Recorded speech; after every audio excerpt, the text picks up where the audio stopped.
નમસ્કાર દર્શક મિત્રો, હું Yogesh Patel live world news ચેનલમાં આપનું સ્વાગત કરું છું. નિહાળીએ આજના સમાચાર.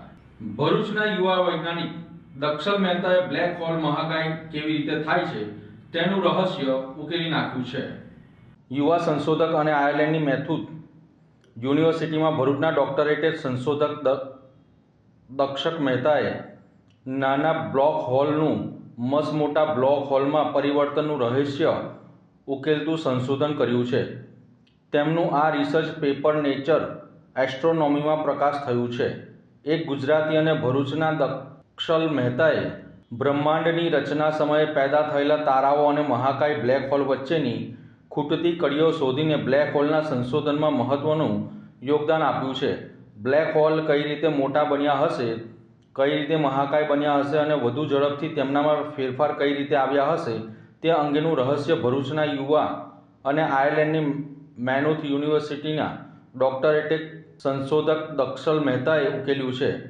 મેનુથ યુનિવર્સિટીના ડૉક્ટર જ્હોન રેગન અને ડૉક્ટર લેવિસ પ્રોલના માર્ગદર્શન હેઠળ શરૂ કરેલ સંશોધન મુજબ બ્રહ્માંડની રચના થઈ ત્યારે શરૂઆતથી જ અંધાધૂંધી પરિસ્થિતિમાં શરૂઆતમાં નાના બ્લેક હોલ બન્યા હશે.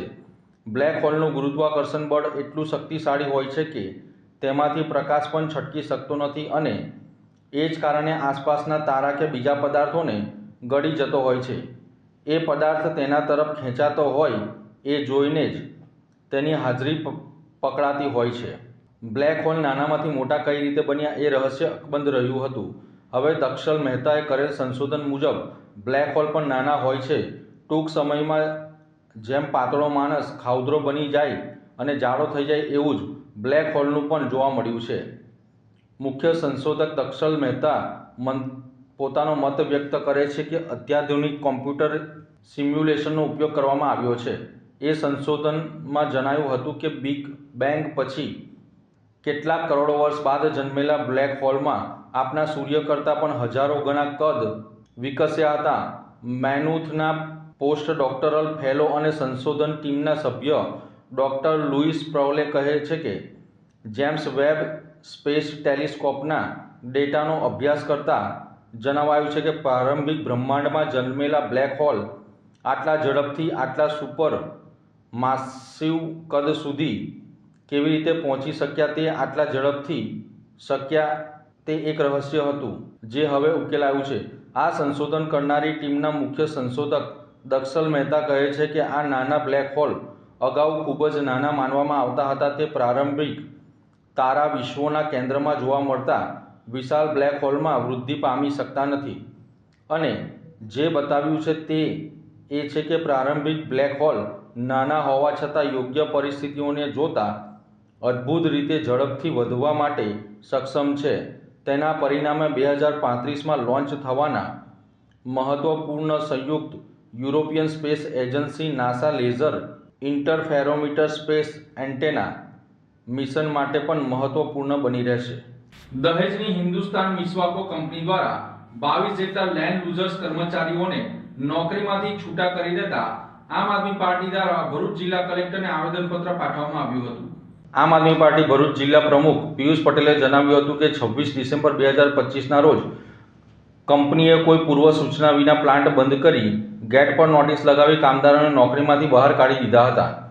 સરકારના નિયમ મુજબ જમીન ગુમાવનાર ખેડૂતોને કાયમી રોજગારી આપવાની ફરજ હોવા છતાં કંપનીઓએ તેનો અમલ કર્યો નથી.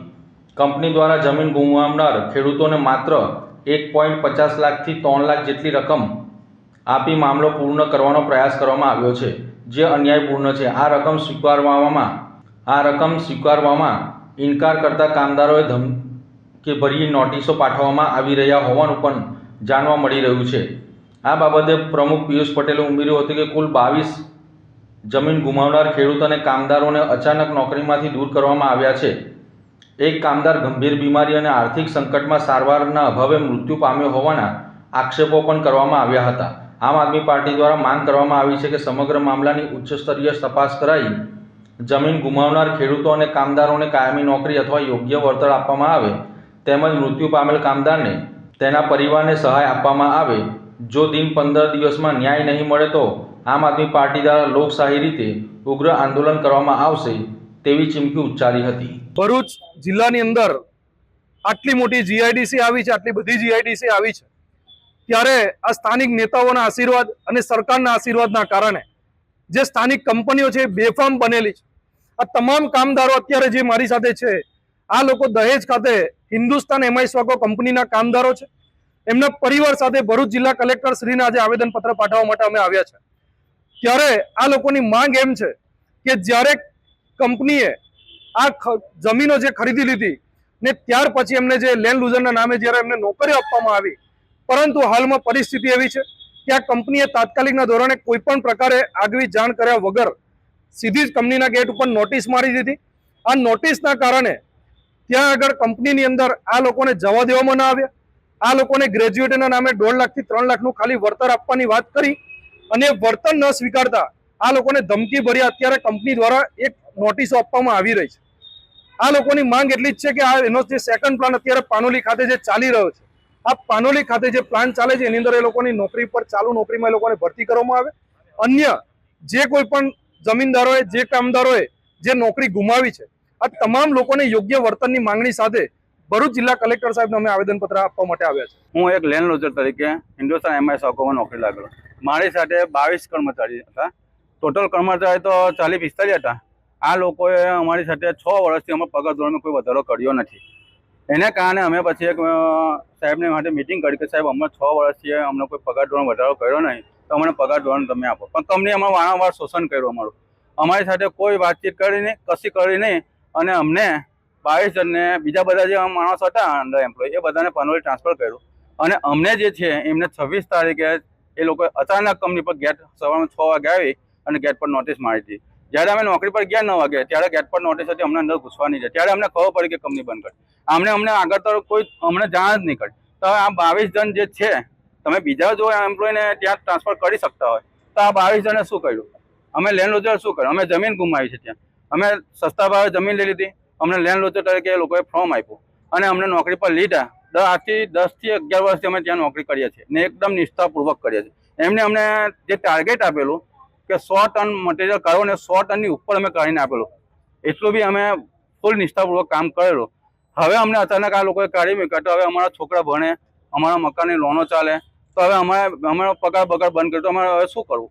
એટલા માટે અમે કલેક્ટર સાહેબ પાસે આ ન્યાય માટે આવેદનપત્ર આપવા આવ્યા. દહેજ ખાતે દીપક મલ્ટી સ્પેશિયાલિટી હોસ્પિટલનું ઉદ્ઘાટન કરવામાં આવ્યું હતું. દહેજ પેટ્રોલિયમ કેમિકલ અને પેટ્રોકેમિકલ્સ ઇન્વેસ્ટમેન્ટ રિજન PCPIR ના ઔદ્યોગિક અને સામાજિક આર્થિક પરિદ્રશ્યમાં આજે એક નવો વળાંક આવ્યો છે. ગુજરાત PCPIR વેલફેર હોસ્પિટલના નેજા હેઠળ સ્થાપના કરવામાં આવી છે.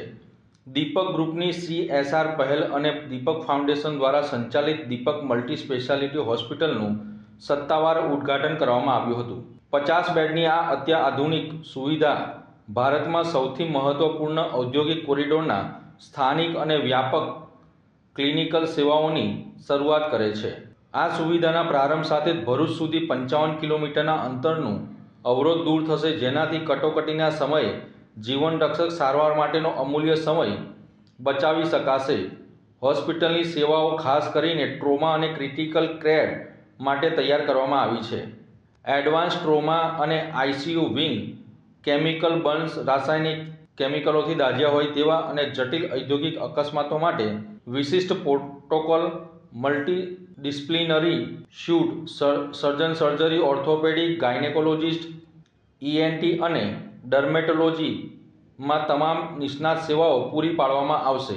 Diagnostic circuit, high fidelity lab, અદ્યતન ઇમેજિંગ અને સમર્પિત ફાર્માસ્યુટિકલ સપ્લાય ચેઇન સાથે સંકલિત ઇમરજન્સી મેડિકલ સેવાઓ, ઓક્યુપેશનલ હેલ્થ સર્વિસ, કોર્પોરેટ ભરતી માટે પ્રી એમ્પ્લોયમેન્ટ સ્ક્રીનિંગ અને ફિટનેસ સર્ટિફિકેટ, સેઝ અને ઇન્ડસ્ટ્રીયલ સ્ટેજ 1, 2 અને 3ના કર્મચારીઓ માટે સુરક્ષા કવચ પૂરું પાડવાની સાથે આ હોસ્પિટલ આસપાસના 44 ગામોને આધુનિક હેલ્થકેર નેટવર્ક સાથે જોડે છે, જે ઔદ્યોગિક વિકાસ અને ગ્રામીણ કલ્યાણ વચ્ચેના અંતરને દૂર કરશે. ઉદ્ઘાટન સમારોહમાં આ પ્રસંગે ગણમાન્ય મહાનુભાવો ઉપસ્થિત રહ્યા હતા. મુખ્ય અતિથિમાં શ્રી અરુણસિંહ રાણા, માનનીય ધારાસભ્ય વાગરા, વિશેષ અતિથિ મુનીર શુક્લા, રુચિ મહેતા, ટકાઉ વિકાસ પ્રત્યે ઉદ્યોગોની પ્રતિબદ્ધતા દર્શાવતા આ ઉદ્ઘાટન પ્રસંગે તાત્કાલિક આર્થિક સહાયની જાહેરાત કરવામાં આવી હતી. દહેજ ઇન્ડસ્ટ્રીયલ એસોસિએશનના પ્રમુખ સુનિલ ભટ્ટ દ્વારા અને ગુજરાત ફ્લોરોકેમિકલ લિમિટેડ દ્વારા પ્રત્યેક 11 લાખ મળીને કુલ 22 લાખનું અનુદાન જાહેર કરવામાં આવ્યું હતું. આ ભંડોળનો ઉપયોગ હોસ્પિટલની ડાયગ્નોસ્ટિક અને ટેકનોલોજીકલ ક્ષમતા વધારવામાં સતત વિસ્તરણ કરવા માટે કરવામાં આવશે તેમ જણાવ્યું હતું.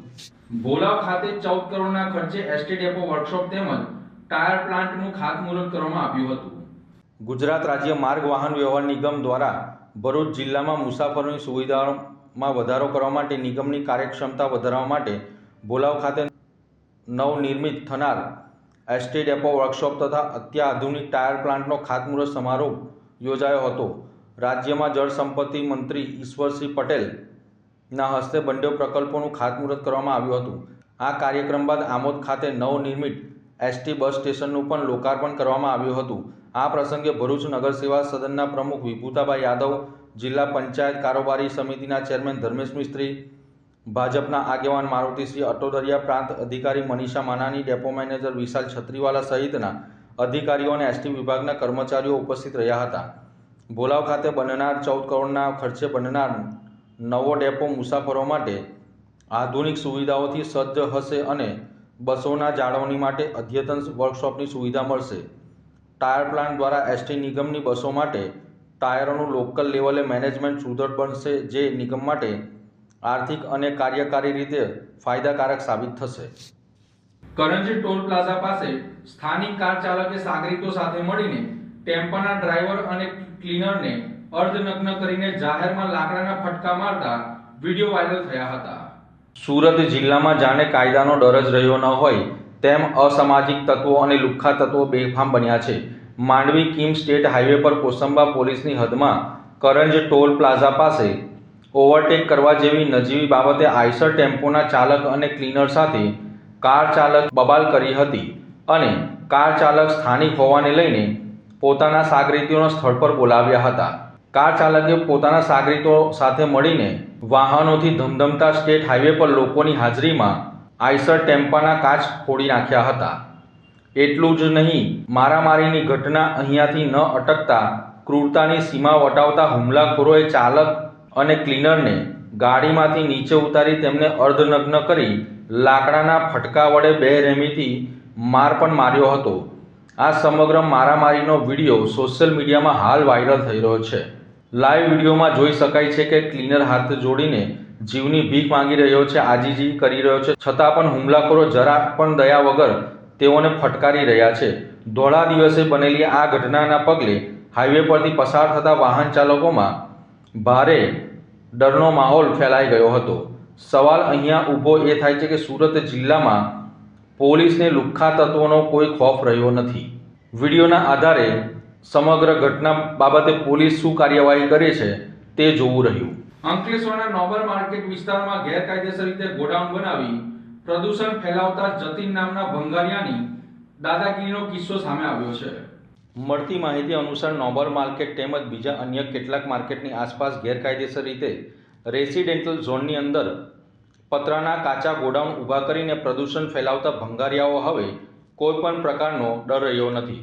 શું આવા ગેરકાયદેસર રીતે ગોડાઉન બનાવનાર અને ગેરકાયદેસર રીતે કેમિકલયુક્ત કચરાનો નિકાલ કરનાર ભંગારિયાઓ ઉપર ભડકોદરા ગ્રામ પંચાયત કે જીપીસીબીના અધિકારી અને મામલતદાર દ્વારા 4 હાથ હોય તેવું લોકચર્ચાએ જોર પકડ્યું છે.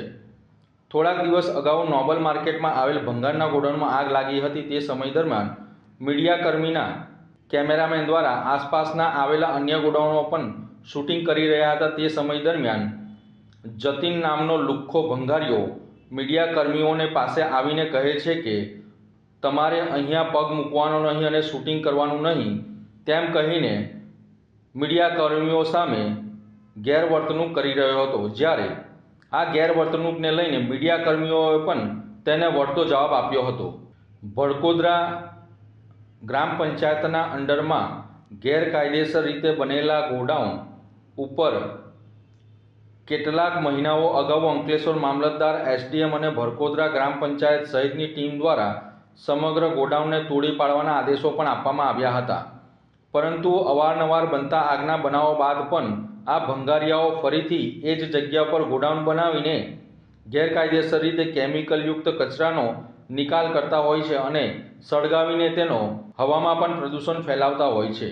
જે જગ્યા ઉપર ગોડાઉનો બનાવવામાં આવ્યા છે તે જગ્યા કોમર્શિયલ નહીં પરંતુ રેસિડેન્ટલ ઝોનમાં આવતી હોવા છતાં પણ તંત્ર દ્વારા ગેરકાયદેસર રીતે બનેલા ગોડાઉન ઉપર કડક કાર્યવાહી કરવામાં આવતી નથી. આ ઘટના પરથી સ્પષ્ટ માલુમ પડે છે કે સમગ્ર તંત્રના આ ભંગારિયાઓ ઉપર 4 હાથ હોય અને મિલીભગત હોય તેવું લોકચર્ચાએ જોર પકડ્યું છે. આવનારા સમયની અંદર જો તંત્ર દ્વારા ગેરકાયદેસર રીતે બનેલા ભંગારના ગોડાઉનો ઉપર કડક કાર્યવાહી કરવામાં નહીં આવે તો આવનાર સમયની અંદર અંકલેશ્વરના સ્થાનિકોને પ્રદૂષણમાંથી મુક્તિ નહીં મળે. અંકલેશ્વરના સુપરમાર્કેટના એક ગોડાઉનમાંથી ભરૂચ એસઓજી પોલીસે શંકાસ્પદ નટબોલ્ટનો જથ્થો ઝડપી પાડ્યો હતો. ભરૂચ એસઓજીનો સ્ટાફ અંકલેશ્વર વિસ્તારમાં પેટ્રોલિંગમાં હતો તે સમય દરમિયાન અંસાર માર્કેટની સામે આવેલ સુપરમાર્કેટમાં સુપર એન્ટરપ્રાઇઝ નામના ભંગારના ગોડાઉનમાં શંકાસ્પદ નટ બોલ્ટ અને પ્લેટો રાખી હોવાની બાતમી મળી હતી. જે બાતમીના આધારે એસઓજી પોલીસે ગોડાઉનમાં તપાસ કરતા નવા નટ બોલ્ટ અને પ્લેટ ભરેલ બેગ મળી આવી હતી. ગોડાઉનમાં હાજર મોહમ્મદ કાલિમ તોફિક ખાન ને નટ બોલ્ટના જથ્થા અંગે જરૂરી બિલ સહિતના પુરાવા માંગતા તેને રજૂ ન કરી સંતોષકારક જવાબ આપ્યો ન હતો. પોલીસે તેની અટકાયત કરી ₹42,200નો મુદ્દામાલ જપ્ત કરી તેની વિરુદ્ધમાં અંકલેશ્વર જીઆઈડીસી પોલીસ મથકમાં ફરિયાદ દાખલ કરી હતી. પાનોલી પોલીસે અનડિટેક્ટ બાઇક ચોરીની સાથે એક આરોપીની ધરપકડ કરી હતી. પાનોલી પોલીસ સ્ટેશન હદમાં થયેલી અનડિટેક્ટ મોટરસાયકલ ચોરીના ગુનાનો ભેદ પાનોલી પોલીસે ઉકેલી કાઢ્યો છે. તપાસ દરમિયાન સર્વેલન્સ સ્ટાફને બાતમી મળી હતી કે એક શંકાસ્પદ ઈસમ કાળા કલરની મોટરસાયકલ લઈને અંકલેશ્વર તરફથી પાનોલી તરફ આવી રહ્યો છે. જે બાતમીના આધારે પાનોલી પોલીસે બાકરોલ બીચ પાસે વોચ ગોઠવી શંકાસ્પદ ઈસમને કોર્ડન કરી પકડી પાડ્યો હતો. પૂછપરછ દરમિયાન મોટરસાયકલના કાગળો ન હોવાનું જણાઈ આવ્યું હતું. બાઇકનો નંબર GJ16EA4943 હોવાનું જાણવા મળ્યું હતું. કડક પૂછપરછ દરમિયાન આરોપી અનોપસિંહ મોરસિંહ ડોડને થોડા દિવસ અગાઉ પાનોલી જીઆઈડીસી વિસ્તારમાં સકાટા ચોકડી પાસેથી મોટરસાયકલ ચોરી કર્યાની કબૂલાત કરી હતી. આ આધારે તેની સામે કાયદેસરની કાર્યવાહી હાથ ધરવામાં આવી છે. ભરૂચ ખાતે મહિલા સુરક્ષા, સાયબર ક્રાઇમ તેમજ ઓનલાઈન ગેમિંગ અવેરનેસનો કાર્યક્રમ યોજવામાં આવ્યો હતો. સંસ્કૃતિ સમાજ સેવા સંસ્થાન ટ્રસ્ટ ભરૂચ અને ગુજરાત રાજ્ય યોગ બોર્ડના સંયુક્ત ઉપક્રમે મહિલા સુરક્ષા, સાયબર ક્રાઇમ અને ઓનલાઈન ગેમિંગ માટે awareness programme Shrinathji society Jadeshwar ખાતે રાખવામાં આવ્યો હતો. જેમાં પીએસઆઈ વૈશાલીબેન આહિરનું માર્ગદર્શન પ્રાપ્ત થયું હતું. આ વિષયને લગતા ગુનાઓ અટકાવવા માટે કઈ સાવચેતીના પગલાં લેવા તે વિશે વિવિધ જ્ઞાનસભર માહિતી આપવામાં આવી હતી. આ કાર્યક્રમમાં હેડ કોન્સ્ટેબલ જસવંતભાઈ અને ભરૂચ પોલીસ વિભાગના સ્ટાફ હાજર રહ્યો હતો તથા સંસ્કૃતિના સ્થાપક પ્રકાશચંદ્ર પટેલ, હેમાબેન પટેલ, પ્રમુખ અંજલિબેન ડોગરા, ગુજરાત રાજ્ય યોગ બોર્ડના કોઓર્ડિનેટર બિનિતાબેન પ્રજાપતિ, શ્રીનાથજી સોસાયટીના પ્રમુખ નરેશભાઈ પ્રજાપતિ તથા મોટી સંખ્યામાં યોગ સાધકો તથા સંસ્કૃતિ ટ્રસ્ટના સભ્યો હાજર રહ્યા હતા. તો આ હતા આજના સમાચાર. નવી ઘટનાઓ સાથે ફરી મળીશું. ત્યાં સુધી રજા આપશો. નમસ્કાર.